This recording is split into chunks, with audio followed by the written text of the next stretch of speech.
que é o que é. Ativa ou passiva, pouco importa. Ela anda sorrateiramente entre todos os setores e camadas sociais. Pode estar nas relações das empresas, dos governos, das ONGs, das pessoas em geral. Pode acontecer em um processo de licitação governamental, em uma blitz policial, nos financiamentos de campanha, na porta da balada, na negociação de contratos das empresas privadas. E até no judiciário dizem que acontece. Obrigatoriamente ela envolve, no mínimo, duas pessoas, poder e dinheiro. Estão previstas punições administrativas e penais para quem a pratica. No dicionário, é sinônimo de putrefação, de fazer degenerar, de depravação. Se você ainda não adivinhou, estamos falando da corrupção, um mal de todas as sociedades que as contamina e prejudica, desvia verbas, suborna o poder, corrompe o bem comum. Um prejuízo enorme aos países e às populações. Discutir esse mal, que no Brasil é, infelizmente, muito intenso e comum, buscando formas de evitar e de repelir a corrupção, é participar da construção de um país mais ético, mais cidadão e, por isso, melhor e mais justo. Olá, o Melhor e Mais Justo de hoje coloca em debate a corrupção. Para essa conversa convidamos Jorge Donizete Sanches, que é presidente da Amarribo, Coalizão Brasileira de Combate à Corrupção, entidade de contato da Transparência Internacional no Brasil. José de Sá, professor titular da Universidade Metodista de São Paulo, e Jaqueline Garezemin, é assim que fala? Quarezemin de Oliveira, socióloga e professora da Fundação Escola de Sociologia e Política de São Paulo. Bem-vindos. Eu vou começar o programa de hoje com uma citação. Abro aspas. De tanto ver triunfar as nulidades, de tanto ver prosperar a desonra, de tanto ver crescer a injustiça, de tanto ver agigantarem-se os poderes nas mãos dos maus, o homem chega a desanimar da virtude, a rir-se da honra, a ter vergonha de ser honesto. Essa frase, que parece tão atual, foi escrita por Rui Barbosa em 1914.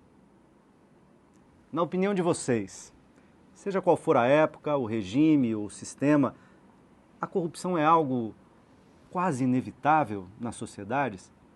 Ela pode estar ou está mais associada a falhas humanas individuais ou a falhas culturais sistêmicas?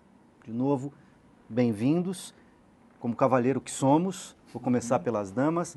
Jaqueline, já me desculpando em ter errado a pronúncia do seu sobrenome no início. Por favor, bem-vinda. Primeiro quero agradecer o convite à TV dos Trabalhadores. Essa questão da corrupção, ela é banalizada muitas vezes e a justificativa que se dá é que não tem como a sociedade conviver sem ela. É uma inverdade, porque isso acaba justificando uma série de práticas. Tem questões que eu espero nós consigamos aprofundar aqui, como a educação, que pode sim mudar esses cenários. A sociedade tem que criar mecanismos efetivos de controle da corrupção, porque ela é para além das esferas do Estado, ela acontece no cotidiano da vida, portanto, ela envolve a questão moral e a ética dos indivíduos. E nós teríamos que discutir a corrupção nesse campo mais amplo, porque, do contrário, ela é uma via de duas mãos. Não tem como um corrupto sozinho. Alguém entra nesse jogo. Então, eu acredito que aqui... A corrupção se dá numa relação. Ela se dá numa relação, é uma via de duas mãos. Uma relação que envolve poder, dinheiro... Poder, dinheiro, é uma situação de vulnerabilidade de algum modo, que um dos argumentos para que não haja corrupção é que as pessoas sejam melhores remuneradas. Por exemplo, alguns setores, como polícia, etc. Claro que a gente sabe que a remuneração dos salários ela é extremamente importante. Agora, você não pode condicionar o recebimento de uma remuneração determinada para que a pessoa não seja corrupta. Agora, Jaqueline, a gente vê altos executivos de empresas, em bancos, etc., sendo indiciados, demitidos, etc., por conta de corrupção. Eles ganham bem. E mesmo altos escalões dos governos, com certeza, né? Federal, estadual, também com problemas, com denúncias, às vezes até já transitado em julgado processos de corrupção e digamos que eles não são mal remunerados, né? Correto. Então isso não justifica de fato. Fato. Jorge, por favor, bem-vindo. Eu agradeço o convite de participar do programa O Melhor e Mais Justo. Para nós da Amarribo é uma honra estar aqui E concordo com a Jaqueline, que é um problema cultural um pouco, um problema educacional. Acho sim que é possível mudar esse panorama, investindo em educação, investindo mais nas crianças, investindo efetivamente na alteração dessa cultura de se dar um jeitinho. Porque a corrupção ela tem um ponto muito importante, que ela corrói a dignidade da pessoa humana. E isso é um ponto que deterioriza o convívio social, fazendo com que deveríamos colocar a corrupção como algo realmente como hediondo, como ela é. Né? A corrupção, ela, seja no município, seja na esfera estadual ou federal, ela traz danos coletivos. Né? A partir do momento em que desvia o dinheiro para comprar a ambulância, você está deixando de levar recurso para aquela pessoa então, que mas precisa. Você falou uma coisa importante, né? O dano não é só material, econômico. O dano é também moral, ético, mas ético. Na dignidade humana.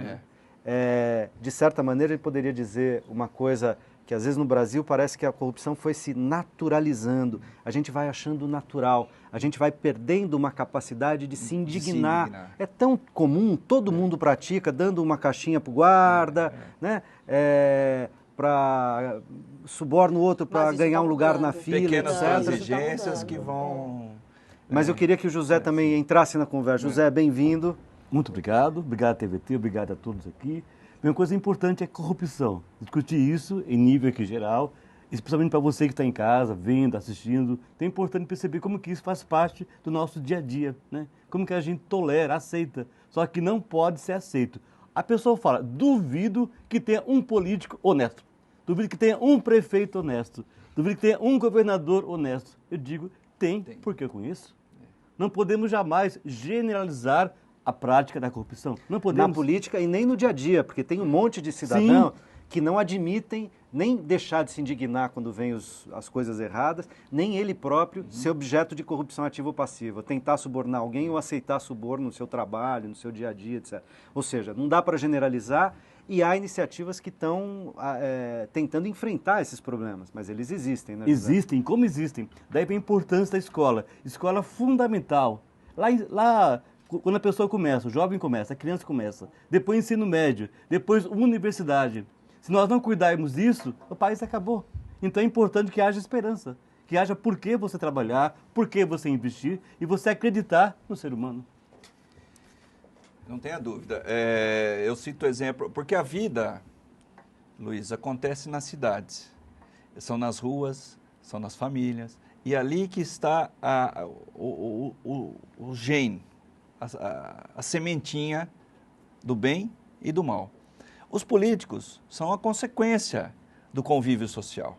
Né? Então, se debate muito e seria muito importante realmente que houvesse políticas, né, de Estado para fazer com que o cidadão seja capacitado para fiscalizar, para ter a exata noção do que ele pode reivindicar dos seus governantes. E, Jorge, isso que você está dizendo, que eu acho que é fundamental, mas uma coisa é as políticas públicas para fiscalizar, para punir. Temos que discutir, inclusive, se as punições que temos são adequadas ou são inadequadas.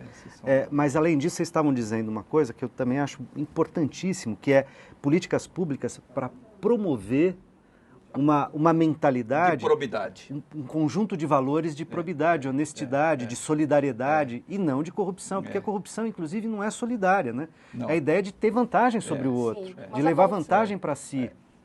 A ganância, né? E às vezes para si a pessoa ou para si o segmento, o partido político, etc. Acho que na política é onde ela mais aparece. Né? Quer dizer, a política tem uma visibilidade maior porque a sociedade, de algum modo, ainda que se sinta muitas vezes não representada, depois que elege, ela é esquecida dos que elegeu, mas na política ela ainda aparece mais. Então nós temos que ver aonde, aqui o Sérgio estava dizendo, né?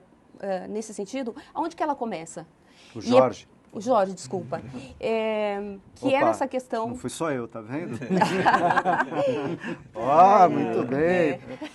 O Jorge. Eu peço desculpa. Imagina. Então, tem que ver aonde que... Eu acho que a educação seria um espaço, sim, para começar. Talvez tenha que rever os ensinos de sociologia, de filosofia, discutir a questão da moral mesmo. Quando eu estou falando nesse aspecto, é para que a gente saia um pouco desse denuncismo em cima da corrupção. Na nossa prática cotidiana, eu digo nossa, porque não somos uma ilha num contexto aí onde existe todo tipo de situação, mas as pessoas pagam por uma vaga no carro, não é? Ou para alguém segurar um lugar na fila, enfim, ou falsificam documentos. Algumas coisas que ela acaba abrindo um precedente. E eu acredito que à medida que ela abriu esse precedente, ela pode fazer qualquer outra coisa. A variação, se é de 10 reais ou de 1 milhão, é uma questão de oportunidade. E ainda que nós saibamos que a política, sim, tem um agravante, porque o dinheiro é público, ok? E aí que está o agravante da política, quer dizer, nós temos 67 milhões de pessoas no país que não têm 8 anos de estudo, e destes, em torno de 14 milhões não sabem ler e escrever. Quer dizer, isso é o absurdo, né? Num país que vai sediar 2 eventos importantes, um país que tem uma fronteira agrícola absurda para crescer, quer dizer, tem um potencial enorme, e nós vemos que gasta, em média, aí, em corrupção, de 50 bilhões ano, é o último dado aí desses estudos recentes. Então, acho que todo esse caldo, a gente tem que tentar tirar alguma coisa. E, no meu ponto de vista, só para tentar fechar essa fala, é criar, sim, mecanismos mais efetivos de combate à corrupção. Existe hoje todo um trabalho de organizações não governamentais e algumas ações do Estado, da OAB, etc. Mas eu acredito que tenha que ter um organismo com representação paritária de segmentos que realmente estão comprometidos com isso. E a partir daí... A Receita Federal não nos acha quando você, de algum modo, erra no imposto? E não é um sorteio aleatório? Por que não pode se criar algum tipo de mecanismo onde nós também comecemos a fiscalizar o funcionário público e todos os escalões do governo e nas 3 esferas de Estado, municipal, estadual e federal, e a partir daí a gente começar a monitorar? E as pessoas, eu acho que vai ter que ser isso inicialmente, tem que ter um pouco de dureza, não vejo outra forma no atual contexto. Tem que ser uma união de forças, quase que uma cruzada cívica, no sentido de realmente se focar nesse sentido porque a probidade ela não se acumula. Você tem que estar sempre insistindo, reiterando. O preço da liberdade é a eterna vigilância. A eterna vigilância. Se bobear, a gente perde as conquistas que já teve. A pessoa pode estar solidamente, mas numa hora acaba se tentando e aí que ocorre o momento da... E uma vez entrando no círculo, num círculo vicioso, difícil de sair, difícil né? de sair. Você vai criando compromissos, vai se enredando naquilo, porque é isso também que a gente vê. Verdade. Porque as pessoas falam, no senso comum, né, no dia a dia das pessoas, às vezes o conhecido que na empresa e tal fez ali um pequeno delito, aceitou ali uma pequena propina, etc., e daqui a pouco não consegue mais sair desse lugar, né? Luiz, mas eu queria comentar que o José falou de esperança e tem muita coisa boa acontecendo e talvez o telespectador, o cidadão que está no seu dia a dia trabalhando que nem louco, pegando ônibus para ir para o trabalho e tal, ele não está se atentando por até falta de tempo. Mas existem inúmeras redes. Hoje, a Amarribo, que é uma entidade não governamental absolutamente voluntária, que surgiu de um pequeno município de 12 mil habitantes, ela tem uma rede espalhada pelo Brasil todo de 206 entidades, que são pessoas voluntárias, que a partir de uma orientação nossa, criou uma entidade com o fim exclusivo de fiscalizar as contas do poder público. Já que o Legislativo não o faz, que é função precípua da Câmara de Vereadores controlar contas do município, muitas vezes existe uma omissão. Então, a sociedade civil está começando a se mobilizar. Então, hoje, existem inúmeras redes fazendo esse papel. É um embrião ainda não está na velocidade que gostaríamos, mas já existe. Existe um movimento forte, o estudantil também, a academia já está também se mobilizando. Eu acredito muito que nós estamos começando a ter um ambiente fértil para podermos colocar em debate e discutir um pouco mais a questão da probidade, a questão do ficha limpa, a questão da lei de responsabilidade fiscal. Existe mecanismo, mas ainda existe um aspecto legal que é da questão da aplicação da lei pelo judiciário, que fica no inconsciente social a impressão, e quase real, da impunidade. Né? Então, essa impunidade faz com que as pessoas... de uma justiça ineficiente criem uma desesperança e... Uma incredulidade, né? As pessoas não acreditam. É. Não acreditam nem na justiça punindo a corrupção e nem na palavra dos políticos quando se sentem aparentemente indignados com a questão da corrupção e muitos verdadeiramente indignados. E o que é pior, ele parte da indignação para o ato concreto de virar corrupto também, muitas vezes. Nós vamos continuar essa discussão. Eu preciso ir agora para um rápido intervalo e daqui a pouco a gente volta.